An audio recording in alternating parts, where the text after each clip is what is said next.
तुम्हारी कृपा मोते कछु न बसाए।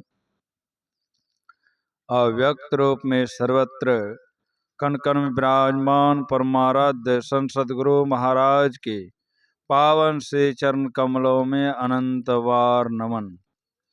व्यक्त रूप में उपस्थित पूज्य गुरुजन, धर्मानुरागनी सज्जन वृंद, धर्म पे महानुभाव, आदरणीय माताओं, धर्मशीला भक्तिवती बहनों, सबके हृदयस्थ में बैठे हुए परमात्मा को सत्य सत्य नमन। हम लोग कल से ही श्राद्ध के अवसर पर संत मत सत्संग में भाग लेते आ रहे हैं। यह दूसरे दिन का प्रथम पाली का अंतिम सत्संग है, जिसमें कि हम लोग जत्र तत्र से एकत्र होकर के मानव जीवन को सफल एवं सार्थक बनाने हेतु उपस्थित हुए हैं। संत मत के नियमानुकूल अभी हम लोग स्तुति विनती, साथ साथ सदग्रंथ का पाठ, फिर हम लोग भजन भी श्रवण किए हैं। तदनोपरांत हमारे पास माइक आया, जिसमें कि अभी ग्रंथ पाठ के अनुकूल हम लोग जो है प्रवचन श्रवण करेंगे। हम लोग संत मत के जो है सत्संग से कौन सा लाभ लेते हैं, इसका ज्ञान होना चाहिए। लोग इस संसार में जितना भी काम करते हैं, अगर सभी से पूछा जाए कि आप किस लिए काम करते हैं, तो जरूर जो है सब जो है काम के आधार पर कुछ न कुछ लाभ के विषय में बतलाएंगे, कि सभी कहेंगे कि हम लाभ के लिए करते हैं। भले काम अलग अलग हो सकता है, लेकिन इच्छा जो है क्या है बना हुआ है सबका, कि हमको लाभ मिले, चाहे काम जैसा भी हो। संत महापुरुष लोग कहते हैं, उसी तरह हम लोगों को सत्संग में जो हम लोग आते हैं, सत्संग वचन को किस तरह सुनना चाहिए, किस भाव से सुनना चाहिए, तो कहते हैं लाभ जान करके सुनना चाहिए, लाभ जान करके समझना चाहिए। तो संसार का काम करते हैं तो उससे कौन लाभ होता है? सांसारिक उन्नति होती है, जिससे संसार में हम लोग सुख चैन से जीवन बिताते। लेकिन इस सत्संग से कौन लाभ मिलेगा? तो कल भी आप लोगों को मैंने बतलाया कि साधु महात्मा के दर्शन और उसके वचन से कितना बड़ा लाभ हुआ, आप लोगों को कल विदित हो चुका है। कि जो है जो लाभ बहुत धन मिलने से या बहुत विद्या पढ़ने से या कोई बड़ा पद पर बैठने से वह लाभ नहीं मिलता, जो लाभ की एक संत का दर्शन करने से और उसके विचार को सुनने से लाभ मिला। कैसा लाभ मिला तो कल सुन लिए आप लोग। आज भी मैं आप लोगों के सुनाने जा रहा हूं कि जो है कि हम लोग जो है कभी विचार नहीं करते हैं कि हम मनुष्य शरीर में आए हैं, तो मनुष्य शरीर किस लिए मिला है, क्यों मिला है, इसको कौन काम में लगाना चाहिए, इसका कोई विचार नहीं करते। हम लोग खाली क्या विचारे हैं, लोग जैसा करते आ रहा है गांव समाज का, उसी का देखा देखी करते हैं। सब कोई जो है पढ़ लिख रहा है तो हम भी पढ़ लिख रहे हैं, सब कोई काम धंधा करता है हम भी कर रहे हैं, सब पुल्ली डंटा गुल्ली खेलता है सब खेल रहा है। मतलब देखा देखी, विचार नहीं कि हम किस लिए आए हैं, क्या करना चाहिए, नहीं करना चाहिए, शरीर कौन काम के लिए, कौन हो, विचार नहीं। लेकिन एक जो है पक्षी जीवन में जीव है,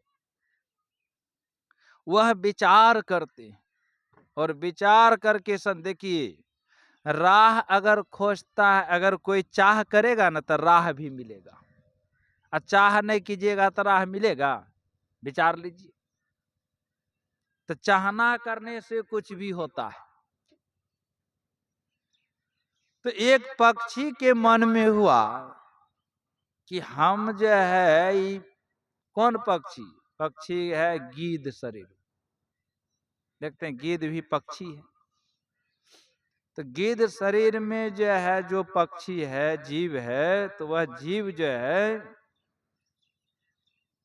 गीध शरीर में है, वह पक्षी जो है सोचता है मन में कि भगवान ने हमको कैसा शरीर दिया है, जिस शरीर में रहने के बाद हमको जो है खाली मरिए खाना पड़ता है, कोई बढ़िया भोजन हमको नसीब नहीं दिया है, मरा हुआ जीव का शरीर खाना पड़ता है। तो इससे जो है नीच शरीर कहीं और होगा, गिद्ध सोचता है। लेकिन आखिर जो है इससे नीच कौन है या नहीं है,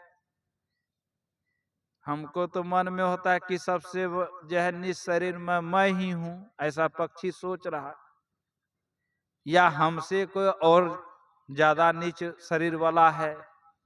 हम तो सबसे उत्तम देखते हैं मनुष्य है, गाय भैंस है, और सब तरह के जीव है जो कि बढ़िया से बढ़िया भोजन करता है, बढ़िया शरीर में रहता है। हमारा तो शरीर नीच है और नीच भोजन भी है।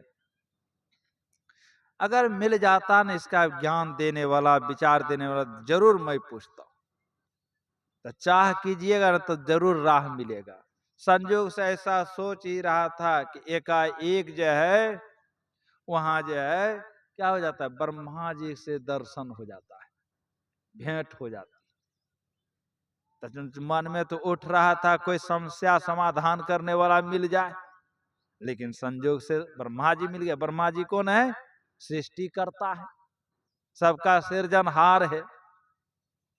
तो जब सृजनहारे से भेंट हो गया तब तो पूछने में क्या दिक्कत, अब तो आराम से सब विषय में जान सकते हैं। तो ब्रह्मा जी से पूछते हैं गिद्धराज कि देखिए सब जीव को कितना बढ़िया बढ़िया शरीर दिए आप, लेकिन सबसे जो है खराब शरीर जो है देने के लिए हम ही को मिला। कैसा शरीर दिए है, देखिए कि रात दिन हमको मरिए खाना पड़ता है, और सब जीव देखिए कितना बढ़िया बढ़िया भोजन करता है, कितना अच्छा अच्छा व्यवस्था में रहता है। गाइए सबके देख लीजिए कितना बढ़िया सुविधा है। कितना आदमी पंखा लगा देता है, कितना आदमी मच्छरदानी लगा देता है। देखते हैं अन्न भी खाती है, हरी हरी घास खाती है, कितना सुविधा है। लेकिन हमको सब दिन मरिए और रहने के लिए कोनो सुविधा नहीं। तो ऐसा शरीर जो है हम ही को देने के लिए मिला था और जीव को नहीं। हमको तो लगता है सबसे घटिया शरीर हम ही को आप दिए। ब्रह्मा जी कहते हैं कि देखो जी तुम ही को हम घटिया शरीर या नीच शरीर दिए, सो बात नहीं है, तुमसे भी अधम शरीर और नीच शरीर है, का हमको तो ऐसा नहीं लगता है। तो ब्रह्मा जी कहते हैं देखना चाहते हो कि सुनना चाहते हो जी? तो बोलिए आप लोग क्या चाहिएगा, देखना चाहिएगा कि सुनना चाहिएगा? तो पराया लोग क्या चाहता है, सब देखना चाहता है, सुनना कोई नहीं चाहता। याद रखिए, अगर सुनने के लिए लोग तैयार होता तो आज गुरु महाराज के ज्ञान से सुन करके समझ करके लोग महान बनता। लेकिन जिसमें देखता है रिद्धि सिद्धि, उसके पीछे कितना दौड़ता है। अभी देखते हैं लोग, कुछ दिन पहले बागेश्वर जी महाराज का खूब उसका पीछा लोग किया, अब देखते हैं धीरे धीरे गौन हो रहा है। क्यों? रिद्धि सिद्धि दिखाया तो लोग उधर दरबार लगाने लगा, कौन पढ़ा कौन अनपढ़ा सब। लेकिन गुरु महाराज तो रिद्धि सिद्धि नहीं दिखाई, या भगवान राम के जीवन चरित्र में देखिए रिद्धि सिद्धि नहीं दिखाए हैं। और रावण कितना रिद्धि सिद्धि दिखाता था। बहुत राम बना देता है, सीडी टीवी में देता है, बहुत राम बनाता है, बहुत लक्ष्मण बनाता है, बहुत हनुमान बना देता है। लेकिन भगवान राम बहुत रावण नहीं बनाया, बहुत मेघनाथ नहीं बनाया, लेकिन जितना बनाते गया रावण सबको समाप्त करते गया। एक के बाण में, बेसी जरूरत नहीं, वो बनाते जाए समाप्त करती जाए, लेकिन बनाने का काम नहीं किया। इनका मतलब क्या है? रावण बड़ा हो गया, भगवान राम छोटा हो गया। विचार कीजिए, बनाने वाला दिखाने वाला हो गया छोटा, और जो बनाया नहीं दिखाया नहीं वही हो गया बड़ा। भगवान राम का देखिए पूजा होता है, रावण का पूजा होता है? पूजा तो दूर गया, अपना जो है बेटा का रावण कोई नाम रखना चाहता है? देखिए जरा, क्यों? तो जो है रिद्धि सिद्धि दिखाने वाला महान नहीं होता है, जो उसको नाश कर दे, अधर्म को नाश करे, धर्म का स्थापना करे, वही बड़ा होता है। तो भगवान राम क्या किए? अधर्म का नाश किए, धर्म का रक्षा किए, जिससे आज लोग उसका जो देखते हैं पूजा करते। तो उसी तरह जो है पराया लोग क्या होता है? देखना चाहता है, सुनने के लिए कोई तैयार नहीं। तो पक्षियों कहता है, गिदराज भी कहता है, अगर दिखा देते तो बड़ा बढ़िया। चलो तुमको दिखाते, तुमसे नीच शरीर वाला जीव हम उत्पन्न किए हैं कि नहीं किए हैं? तुमसे भी अधम शरीर है, नीच शरीर है, तुम तो समझो बढ़िया शरीर में हो। हमको दिखला दीजिएगा तब हम विश्वास करेंगे, ऐसे नहीं होगा। कहा चलो। तो गर्मी महीना का समय था, चैत बैसाख, काफी धूप पड़ रही है। वही धूप में दोनों चल रहे हैं। चलते चलते स्वाभाविक है, धूप गर्मी के कारण पसीना छूटता है, और पसीना छूटेगा तो प्यास स्वाभाविक लगता है, ऐसा बात नहीं है। चलते चलते प्यास लग गई। तो आजकल की तरह नहीं है ट्यूबवेल का व्यवस्था, नल का व्यवस्था। अभी देखते हैं कितना जगह जगह पर पानी मिल जाता है, पहले कहाँ मिलता है, बहुत मुश्किल था पानी का। लोग नदी नाला से पानी लेते थे, नहीं तो इनार से पानी, बाकी तो सुविधा था नहीं। तो संजोग से चलते चलते खूब सुंदर एक नदी बहता हुआ मिला रास्ते में, और नदी किनारा में बहुत बढ़िया छायादार पत्तों से लदा हुआ वृक्ष दिखाई पड़ा। मन में सोचा बहुत बढ़िया पानियों बह रही है नदी में, और साथ साथ बगल में जो है वृक्ष भी है, तो कुल्ला आचमन करके पानी पी लेते हैं, इसके बाद थोड़ा सा आराम कर लेंगे गाछ के नीचे, अब फिर जो है तब आगे बढ़ेंगे। तो ब्रह्मा जी बोले पक्षीराज से, देखिए नदी में पानी बह रही है, हमको जोरों प्यास लगी है, थोड़ा कुल्ला आचमन करके पानी पी लेते हैं, पेड़ के नीचे आराम कर लेते हैं, तब चलेंगे फिर आगे। कहा ठीक है।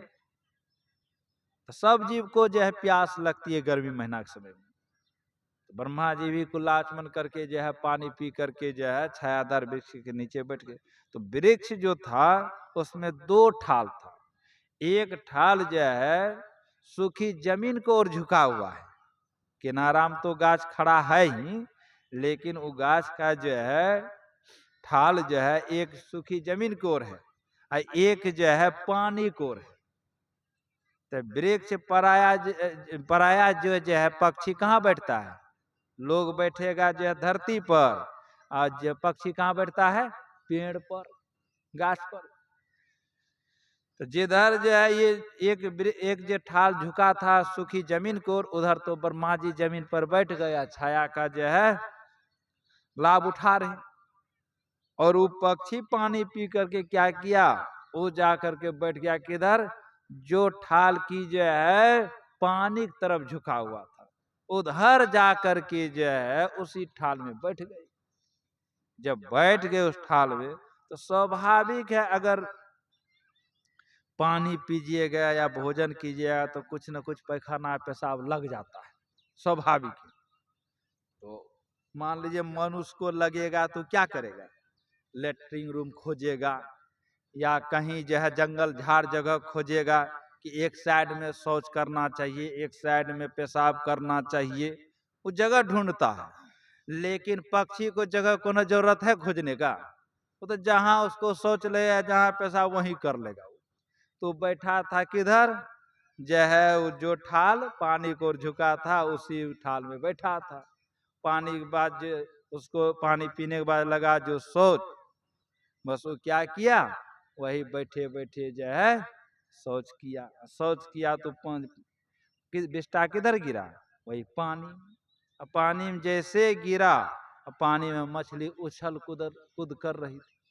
बस मछलियां क्या की, टब से जो है वह बिष्टा को निगल गई। जब मछली निगल गई बिष्टा को, तो संयोग से वह बात, उस तरह की स्थिति को कौन देखा, ब्रह्मा जी देख लिए।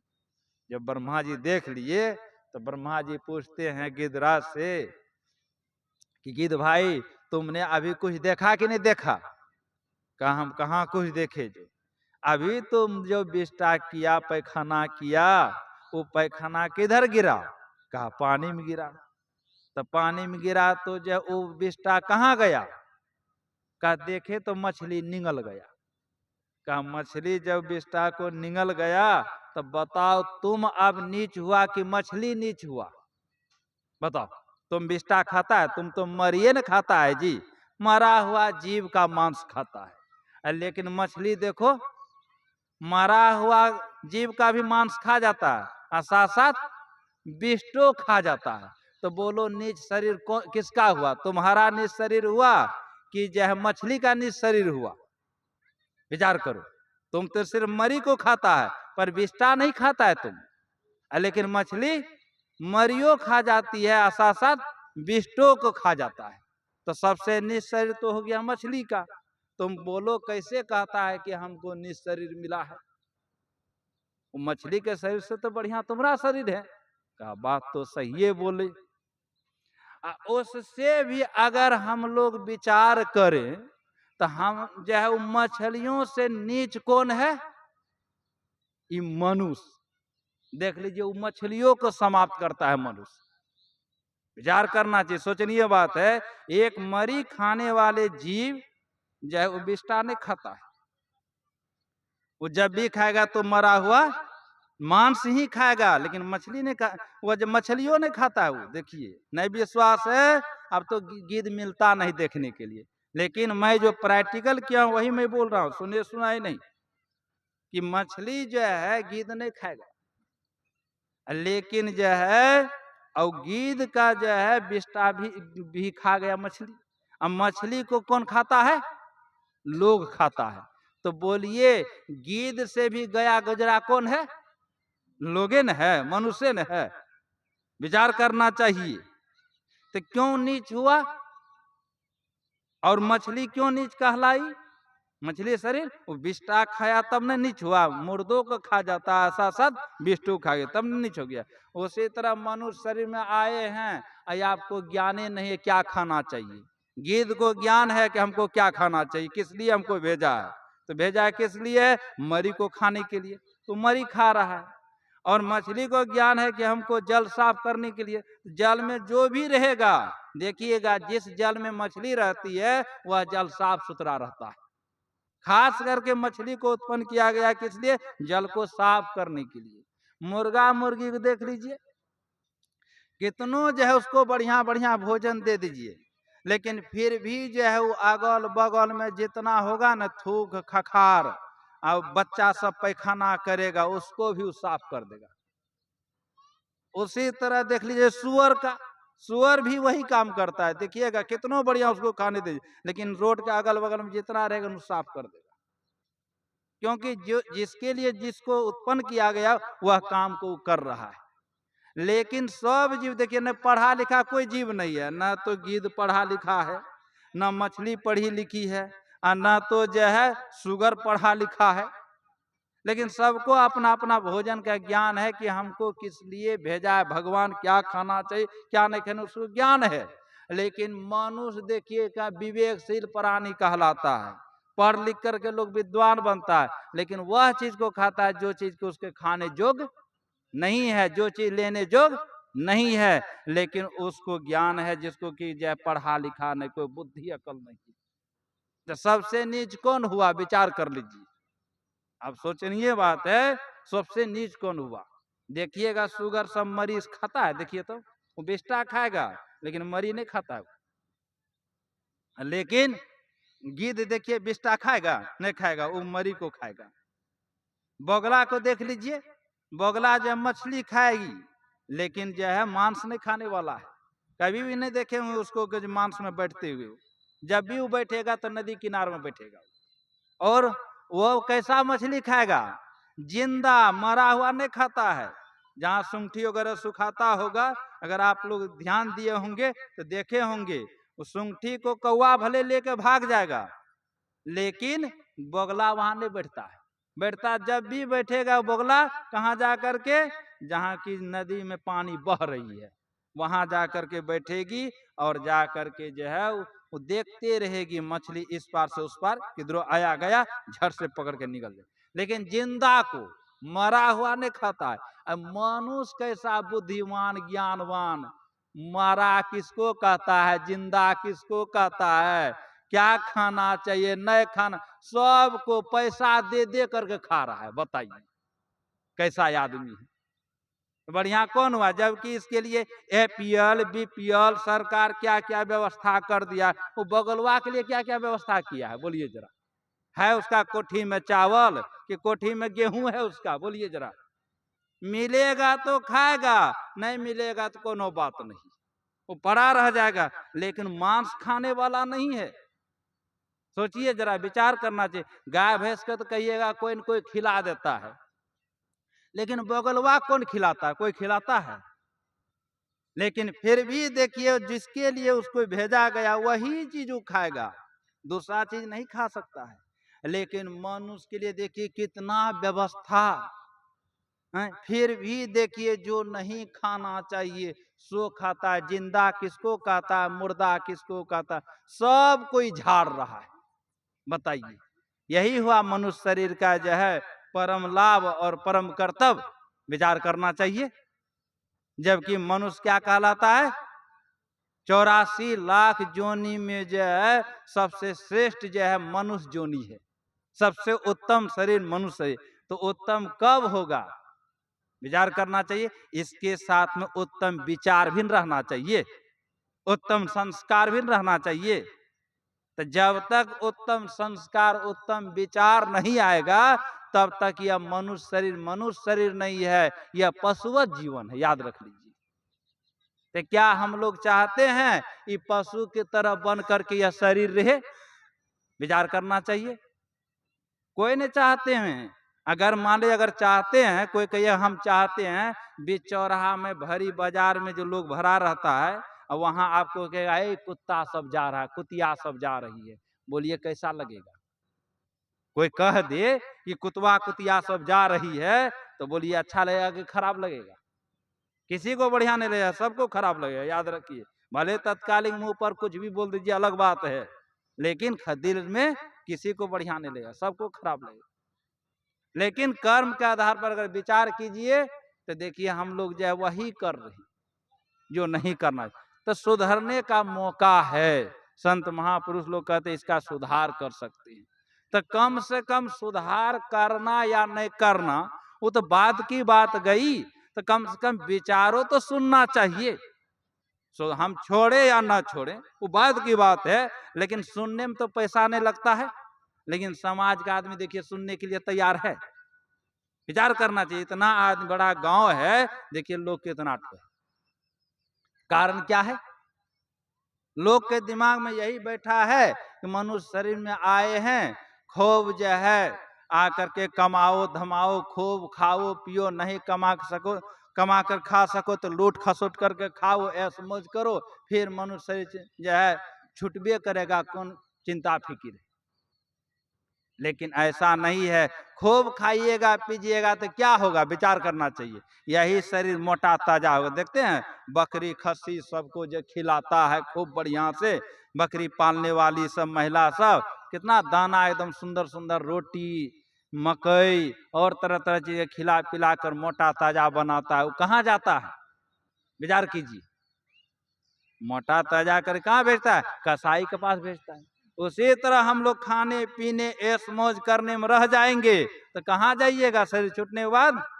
तो कहते हैं लख 84 भ्रम के पाँव पर अटकी आए, अब की पासा ना पड़े तो फिर 84 जाए। मतलब आप जमराज के हाथ में चले जाइएगा। अब वहां जमराज के हाथ में क्या नतीजा होगा विचार लीजिए। जाका अगर काटियो तागर काट तुहार। जिसको आप जो है खा खा करके अपने शरीर का मांस बढ़ाए हैं, काट काट करके, कहते वही आपका फिर काटेगा, फिर खाएगा आपका। याद रखिए। तो कम से कम आदमी को क्या करना चाहिए? सुनना समझना चाहिए कि ये सत्संग से। तो कल सुने ना, वह जो कीड़ा था वो कौन परहेज किया था, फिर साधु महात्मा का दर्शन किया और उससे कुछ बातचीत हुई, उतना ही में देखिए कितना बड़ा लाभ। जब कोई अगर उसके अनुकूल आचरण करने लगे तब कितना लाभ होगा, विचार लीजिए। तो आचरण कौन करेगा? ज्ञान तो कोई भी सुन सकता है, लेकिन आचरण क्या सब कर सकता है? सुनने के लिए कोई भी ज्ञान सुन सकता है, लेकिन आचरण सब। तो एक बार की प्रसंग है, देखिए सुनने का महत्व। एक जो है बनमुर्गी के शरीर में जो है कोई जीव था, लेकिन जब बनमुर्गी कहाँ रहती है? वो तो जंगल में रहने वाला। भगवान बुद्ध के समय की बात है, धम्मपद में पढ़िएगा, मिलता है प्रसंग। तो जो है जंगल में पराया अधिकतर भगवान बुद्ध और उनके शिष्यगण जो है कहाँ रहते थे? बेनुवन बिहार में। बेनुवन बिहार किसको कहते? अगर आप पढ़ेंगे पुस्तक को, उसमें चित्र भी दिया गया है। पुस्तक का नाम है जहाँ जहाँ चरण पड़े गौतम का, पुस्तक का नाम है। उसमें चित्र दिया है बेनुवन बिहार। उसको कहते हैं जिसमें कि बांस के बगीचा हो। तो बांस के बगीचा में ही अधिकतर जो भगवान बुद्ध का शिष्य और भगवान बुद्ध कुटिया बनाकर रहते थे। क्यों? कारण है बांस के बगीचा में एक विशेषता। क्या विशेषता है? उसमें गर्मी के समय में ठंड का महसूस होगा और ठंडी के समय में गर्म का महसूस होता है। वहां जो है ठंडी के समय में ठंड कम लगता है और गर्मी के समय में गर्मी भी कम लगती है। तो इसीलिए जो है भगवान बुद्ध और उनके शिष्यगण कुटिया बना करके अधिकतर बांस के बगीचा में रहा करते थे। मैं अनुभव भी करता हूं, जहां तक बांस का जो है पत्ता वगैरह झुका हुआ है, हमरा भी जो है कुटिया जो है ऊपर में टीना ही है।